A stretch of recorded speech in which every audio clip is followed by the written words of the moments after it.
مطلب یہ صرف ایک نام کی تبدیلی نہیں بلکہ سوچ کی تبدیلی کی علامت ہے۔ یہ ظاہر کرتا ہے کہ ابتدائی مسلمان ہر چھوٹی تفصیل میں بھی خالص توحید قائم کرنے کے لیے کتنے محتاط تھے۔ بالکل، یہ ذہنیت کی پاکیزگی کی طرف اشارہ ہے۔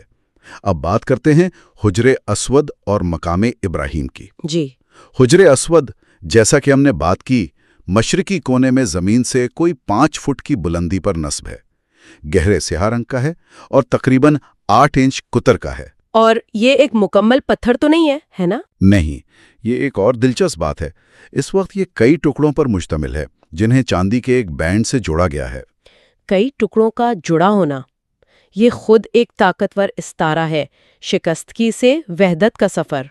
اور مقام ابراہیم کیا ہے؟ مسجد الحرام کے اندر ہی مقام ابراہیم بھی ہے۔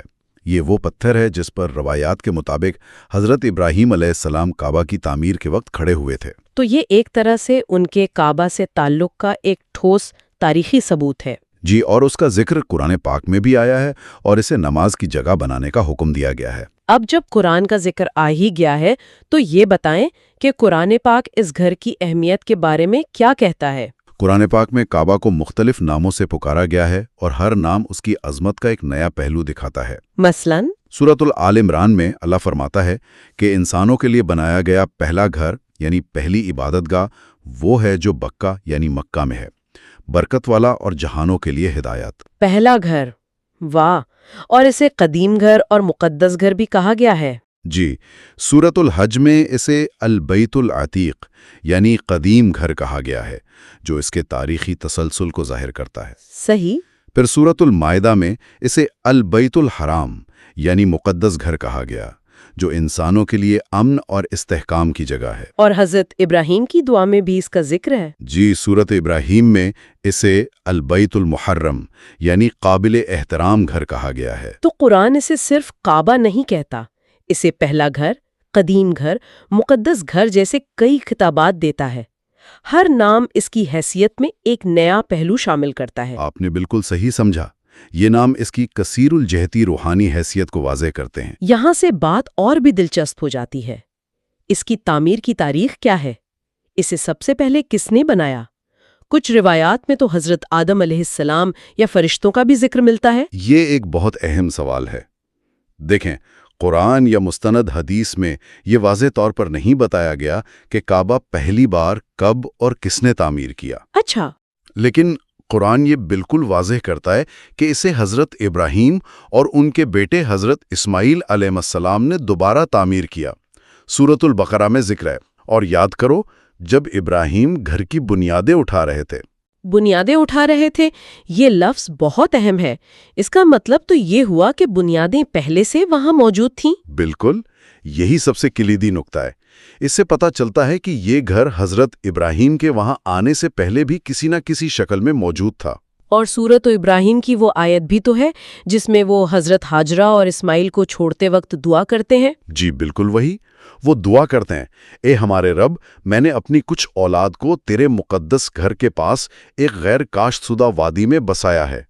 اس سے ثابت ہوتا ہے کہ اس گھر کا تصور اور اس مقام کا تقدس پہلے سے موجود تھا۔ تو صحیح البخاری کی مشہور حدیث میں اس کی مزید کیا وضاحت ملتی ہے؟ اس طویل حدیث میں حضرت ابن عباس بیان کرتے ہیں کہ جب حضرت ابراہیم علیہ السلام انہیں چھوڑ کر گئے تو اس وقت کعبہ زمین کی سطح پر ایک اونچے ٹیلے کی طرح تھا، مطلب باقاعدہ عمارت نہیں تھی، اور سیلاب کا پانی اس کے دائیں بائیں سے گزر جاتا تھا۔ تو گویا عمارت موجود نہیں تھی، لیکن اس جگہ کا تقدس پہلے سے قائم تھا، وہ جگہ اپنی ذات میں مقدس تھی۔ بالکل، اسی حدیث میں آگے ذکر ہے کہ جب اسماعیل علیہ السلام بڑے ہوئے تو ابراہیم علیہ السلام واپس آئے اور بتایا کہ اللہ نے انہیں اسی جگہ پر گھر کو دوبارہ تعمیر کرنے کا حکم دیا ہے، اور انہیں حکم دیا گیا کہ میرے گھر کو پاک کرو۔ جی، طواف کرنے والوں، عبادت کے لیے ٹھہرنے والوں اور رکوع و سجود کرنے والوں کے لیے۔ میرے گھر کو پاک کرو، یہ بھی بہت گہری بات ہے۔ پتھر کے گھر کو پاک کرنے کا کیا مطلب ہو سکتا ہے؟ یہ صرف ظاہری صفائی تو نہیں ہوگی؟ یقیناً نہیں، اس کا مطلب ظاہری اور باطنی دونوں طرح کی پاکیزگی ہے، یعنی اسے شرک، بت پرستی اور ہر قسم کی لغویات سے پاک رکھنا، تاکہ یہ خالصتاً ایک اللہ کی عبادت کا مرکز رہے۔ اس گھر کی تاریخ میں یقیناً بڑے واقعات بھی پیش آئے ہوں گے۔ اس کی حفاظت کے بارے میں ابرہہ کا واقعہ سب سے مشہور ہے۔ اس میں کیا سبق پوشیدہ ہے؟ بالکل، وہ واقعہ توکل اور الہی تحفظ کی ایک عظیم مثال ہے۔ جب یمن کا گورنر ابرہہ ہاتھیوں کی فوج لے کر کعبہ کو تباہ کرنے آیا تو اہل مکہ نے اس کا مقابلہ نہیں کیا، وہ پہاڑوں پر چلے گئے۔ اور اس نے نبی کریم صلی اللہ علیہ وسلم کے دادا عبد المطلب کے اونٹ قبضے میں لے لیے تھے۔ جی، جب عبد المطلب اس سے ملنے گئے تو ابرہہ نے طنز کیا کہ میں تمہارا مقدس گھر گرانے آیا ہوں اور تمہیں اپنے اونٹوں کی فکر ہے۔ اور تب انہوں نے وہ تاریخی جواب دیا۔ جی، انہوں نے وہ جواب دیا جو آج بھی ایمان والوں کے لیے مشعل راہ ہے۔ میں اونٹوں کا مالک ہوں، اس لیے اپنے اونٹوں کا مطالبہ کرنے آیا ہوں، اور اس گھر کا بھی ایک مالک ہے جو اس کی حفاظت خود کرے گا۔ یہ کیسی ناقابل یقین ایمانی قوت ہے! یہ بے بسی نہیں بلکہ اس یقین کا اظہار ہے کہ کچھ چیزیں اللہ کے اختیار میں ہوتی ہیں۔ اور پھر وہی ہوا۔ اللہ نے جیسا کہ سورۃ الفیل میں ذکر ہے، پرندوں کے جھنڈ بھیجے جنہوں نے سنگریزے مار کر ہاتھی والوں کو تباہ کر دیا اور انہیں کھائے ہوئے بھوسے کی طرح کر دیا۔ سبحان اللہ! اور نبی کریم صلی اللہ علیہ وسلم کی اپنی زندگی میں بھی اس کی تعمیر کا ایک بہت اہم واقعہ ملتا ہے جو آپ کی حکمت کی مثال ہے۔ جی ہاں، یہ ایک بہت ہی خوبصورت واقعہ ہے۔ نبی صلی اللہ علیہ وسلم کی جوانی کے دوران سیلاب سے کعبہ کی دیواریں کمزور ہو گئیں تو قریش نے اسے دوبارہ تعمیر کرنے کا فیصلہ کیا۔ اور آپ صلی اللہ علیہ وسلم نے خود اس میں حصہ لیا تھا۔ جی، اپنے کندھوں پر پتھر اٹھا کر۔ یہ اس گھر سے آپ کی محبت اور آپ کی عاجزی کو ظاہر کرتا ہے۔ لیکن پھر حجر اسود کا معاملہ پیش آیا۔ ہاں، وہ تنازع۔ جی، جب تعمیر مکمل ہوئی تو حجر اسود کو واپس رکھنے کے اعزاز پر قبائل میں شدید جھگڑا ہو گیا۔ ہر قبیلہ یہ اعزاز چاہتا تھا اور تلواریں نکل آئیں۔ تو ایک اتحاد کا منصوبہ خود پھوٹ کا باعث بننے والا تھا۔ آئینن تب یہ فیصلہ ہوا کہ جو شخص کل صبح سب سے پہلے مسجد حرام میں داخل ہوگا وہی فیصلہ کرے گا۔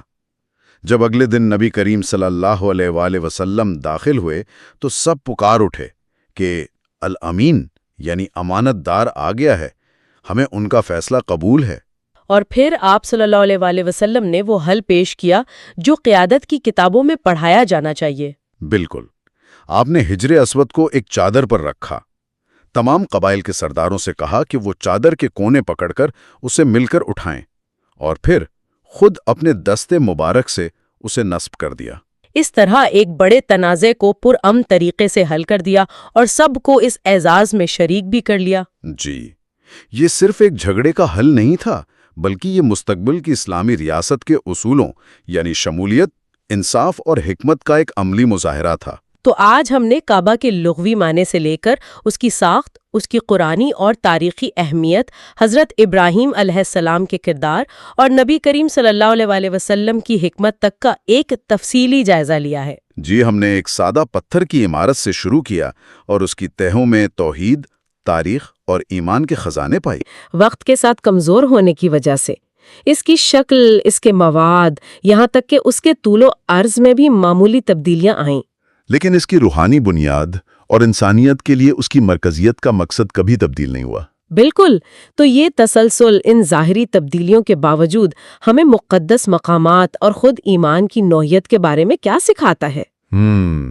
شاید یہی کہ اصل تقدس عمارت کے پتھروں میں نہیں، بلکہ اس مقصد، اس نیت اور اس الہی حکم ہے جس کی وہ نمائندگی کرتی ہے۔ اور یہ ہمیں یاد دلاتا ہے کہ ظاہری شکلیں بدل سکتی ہیں، لیکن روحانی حقیقت یعنی دل کا قبلہ ہمیشہ قائم رہتا ہے۔